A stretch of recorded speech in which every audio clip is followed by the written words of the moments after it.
Hello everyone, welcome back to Wild True Learn. We have a few reinforcement learning tasks coming up, so let's get started. Reinforcement learning 1. Hello, you... Okay, it's the cat again. Hello, you make a good car, but why humans drive a car to tune it? Please make a computers learn it itself. We don't have many human drivers, but we have many cars. Yes, so this got me thinking. So obviously the cat can write emails. And in the beginning of the game, we saw that my cat is also able to debug my computer code. So, first of all, the whole premise of this game is that I'm trying to understand what my cat is saying, right? I'm trying to build a cat speech translator. But if the cat can just write emails, why don't I just get my cat to type what it's thinking? And then, secondly, if I'm the one trying to build a machine learning system for translating cat speech and I don't know how to do it, couldn't I just get the cat to do it? The cat obviously knows how to code. So, anyway, so this looks like it's the same thing we had last time. I don't think there's anything else we need to do here. It just classifies it as a road or not a road, and then sends it to the RL agent. I don't think there's anything we can do differently. I don't even know if we need to test it. Seems like that's the only thing we can do anyway. Okay. Genetic algorithm is a subcategory of supervised learning method. It works pretty much like natural selection does in real life. The species crossbreed, multiply, and mutate. In theory, after many iterations, this could give birth to the perfect specimen, or we hope. The goal in this type of tasks is to make the AI clever enough to be able to reach the target average speed level. Each iteration of learning in epoch contains several solutions regulated by population size. At the end of an epoch, only the best solutions get to survive and multiply, selection percentile parameter. Genetic algorithm is not too stable, pretty much like natural selection. So if you feel that your car is not making much progress, you can try generating a new population. Just make sure to not overuse this feature.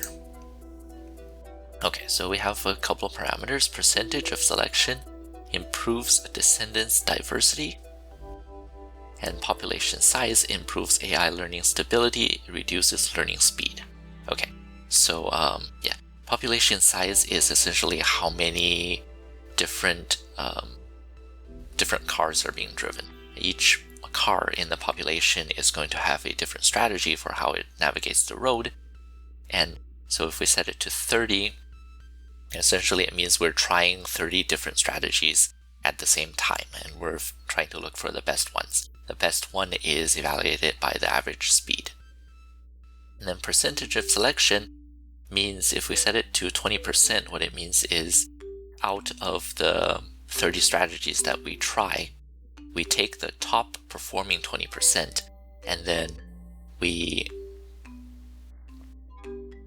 so that would be 6 strategies, and we retain those 6 strategies. We throw away the rest, but we retain the top 6, and then we mutate those 6 to generate 30 new strategies that are based on the top 6 but slightly different from those. So what it's trying to do is it takes the top performers and then slightly modifies the behavior each time so that hopefully the behavior improves a little bit. And then it'll feed that into another iteration which takes the top 20% of those population and then mutates them again, and it keeps looping until it finds one that performs the best. That's kind of how it works. So population size, if you set it too low, then it's not trying enough strategies, right? It's not going to be able to learn as quickly. But if you set it too high, then it takes a long time to train the AI, just because each car, it takes time to evaluate each car. So I guess we'll set it to a middle value. And percentage of selection, if you set it too low, 0 doesn't make any sense, but if you set it too low, then it quickly picks the top performing ones, but the thing is the very, very top performing ones, the top 10%, might not include ones that have better strategy in the long run. You know what I mean? It's going to be too specific to to the conditions that it's seeing right now. Whereas if we pick 100%, doesn't make any sense either, but if we pick a too high of a percentage, then we're still retaining some of the bad performers. So we want to keep it at a somewhat moderate level. I think 20% is pretty good. So let's try that. Okay, let's achieve the target speed.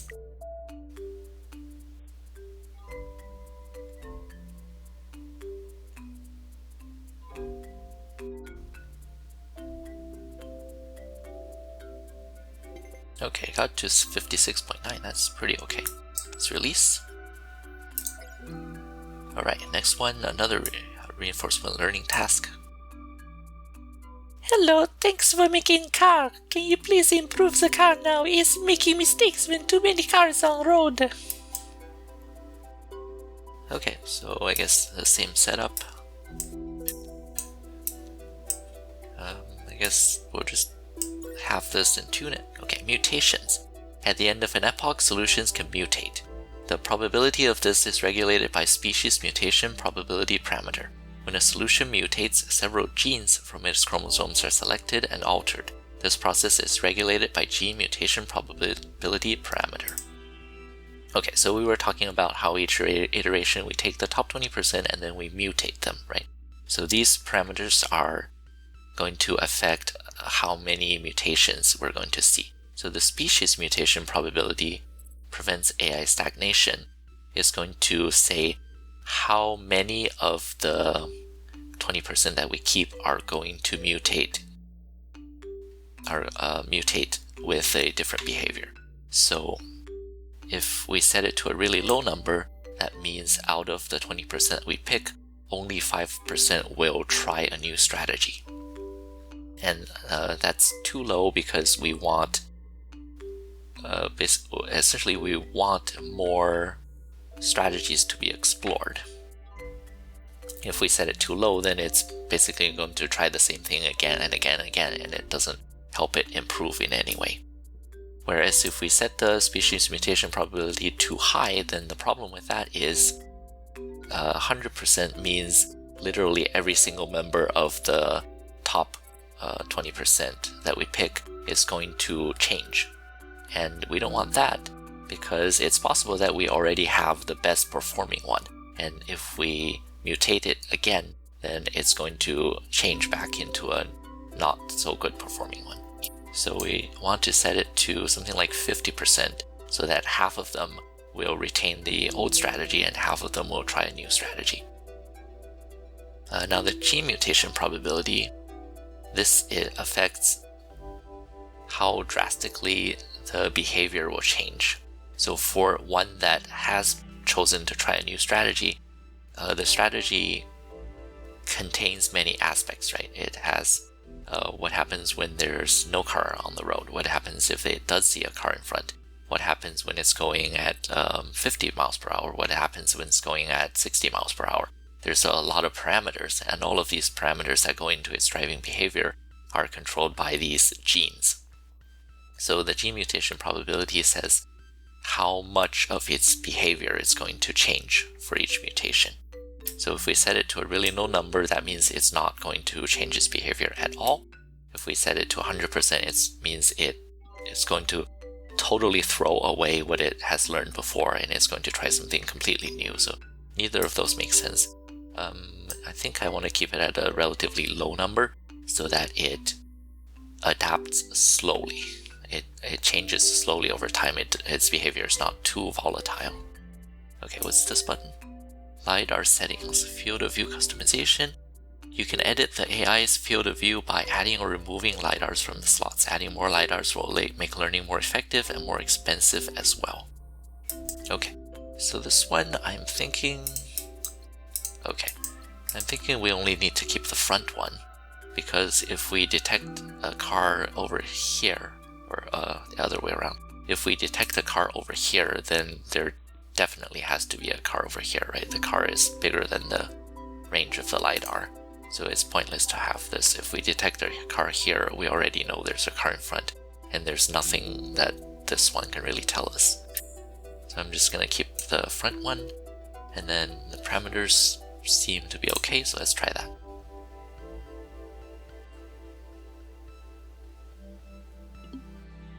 Okay, has reached the target. Let's test and see how it's doing. Okay, yeah, it's changing lanes. Because the LiDAR is so close to the car, it pretty much has to go right up to the car's bumper before it changes lanes, but at least it's doing pretty good. 56.1, we just made it. Okay, we have more. RL3.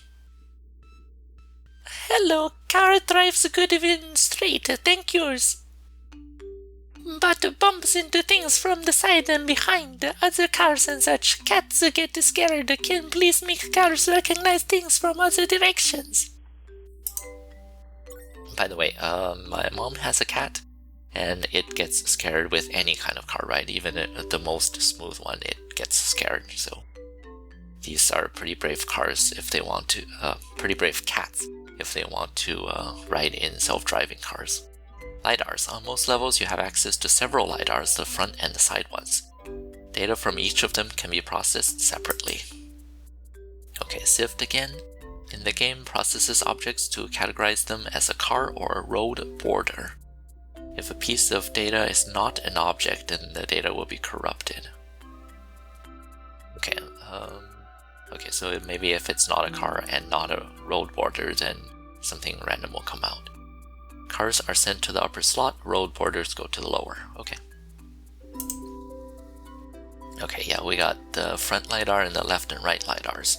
So what we want to do is front LiDAR, we can do the same thing as before. We'll classify them and then send them to the RL agent. Left LiDAR, we're going to have to process 3 things. So we have a car, a road, and a road borders. So maybe we use this one to classify it as a road or not a road, maybe. And then for not a road, we classify it as either a car or a border. And then we'll just copy paste that. Actually, you know what? Instead of doing not a road here, maybe we should classify it as a car as well.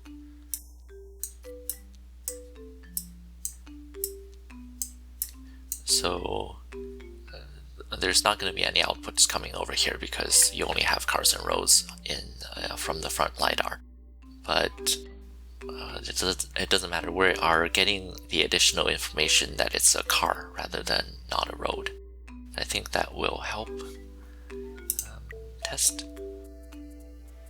I think that'll be fine. Okay, let's just tune it. Okay, crossover. Until this stage, your specimen could only mutate and multiply. Crossover allows 2 species to crossbreed and produce offsprings who will inherit both parents' traits. This setting will allow you fast change of generations. This setting will allow you to create more children in each era by destroying parents. It will increase the speed of evolution, but will reduce the stability of learning.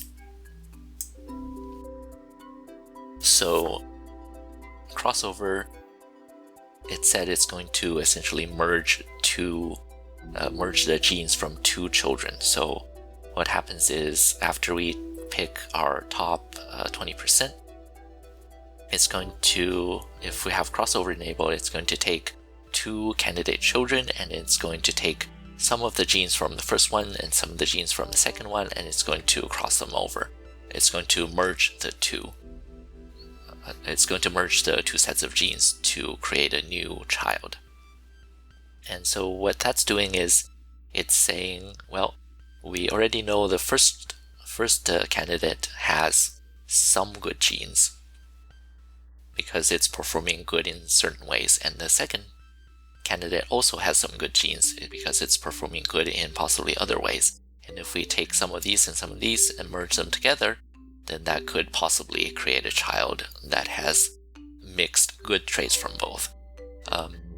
That doesn't make it more random because it's also possible that it's picking the bad genes from each one and then crossing them, or maybe the genes are not exactly compatible and mixing them will create worse behavior than what we had before. So this is, it improves AI learning speed because it knows to try newer things, but it could end up destroying some good solutions as well.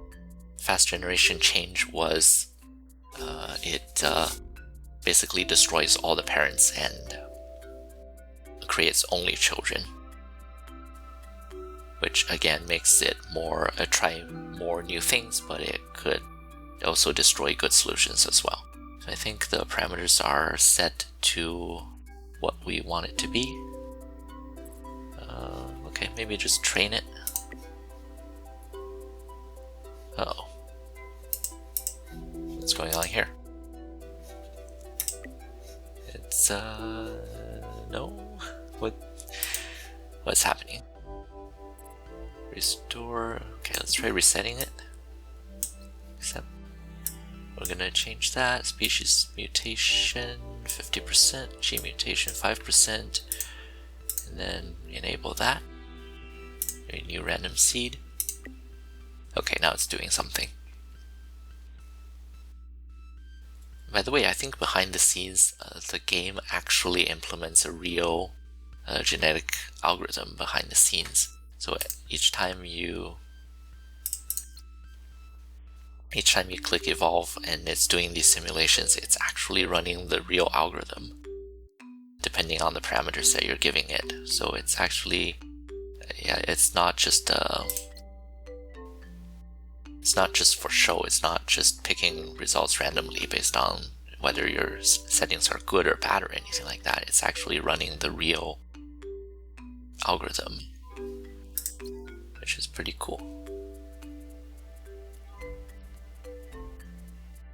Yeah, so it looks like we're not improving very much. We've been stuck on 50 miles per hour for a while now. Okay, so stop, we don't want that. Okay, I still think these are pretty good. Let's try it without crossover and see how it does there.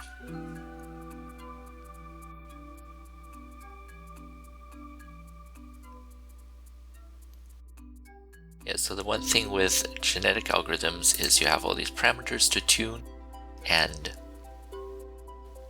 it's very, very random, so it's hard to get a sense of what's actually good, what parameters are actually good, and what parameters are bad. So you end up just kind of trying lots of things until you happen to hit a good one, and it's really random this way.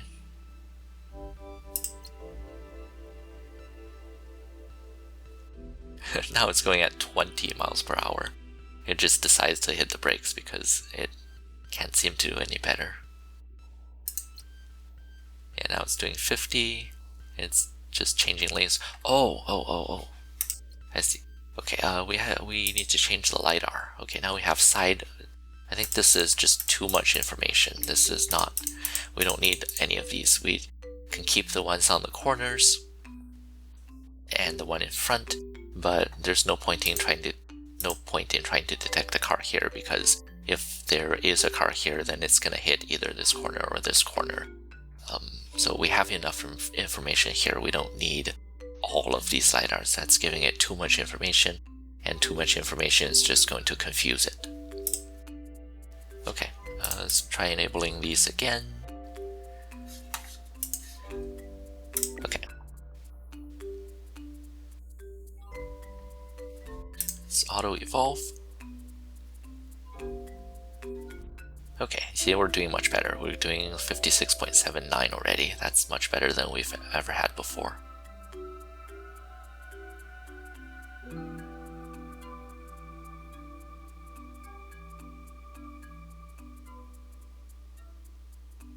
$56.85. We're almost at 57. Alright. Let's reach the target. Let's see how it's doing. Yeah, because the front LiDAR is so close to the front of the car, it kind of has to bump up to the bumper of the car in front before it decides to change lanes, but at least it knows to change lanes. Release. Alright, this is the last one we have on this branch, RL4. Hello, you make a very good AI, but does not do good on wide roads. Can you make cars drive highways so our cats could go meet their friends from other towns? Okay, I'm surprised this cat has friends. Cats are not very social. They like to be alone and they mark their territory and everything. Anyway, so same kind of classification as we did last time. I don't think there's anything new here. So copy paste, and then hook up the LiDARs. Okay, mutation rate defines how drastically a gene will change. Feel free to experiment with it. Mutation rate 0.1110. Yeah, I'm not exactly sure what the numbers mean, but basically it just means, I guess maybe because each gene is kind of a numerical value, so maybe it says, there's like, maybe if given a certain setting, the gene says go left with a 10% probability or something like that, and then the mutation rate decides how much of that probability we actually change. So very low mutation rate would mean we change that number only slightly, and a very high mutation rate means we completely change that number. We change it from like 0% to 100% or something like that. Whereas low mutation rate, we might change it from 0% to just 1%, and that only changes the behavior slightly. So maybe something middling like this. Okay, and then we gotta change the LiDARs again. We don't need all these. Okay, I think I'm happy with that.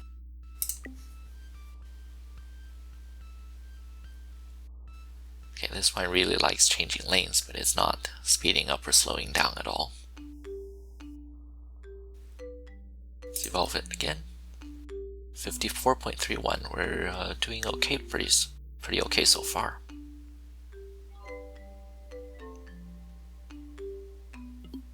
Okay, has achieved the target speed. Yep, so it's changing lanes and pretty much doing the same thing as before. It's able to drive pretty okay. Release.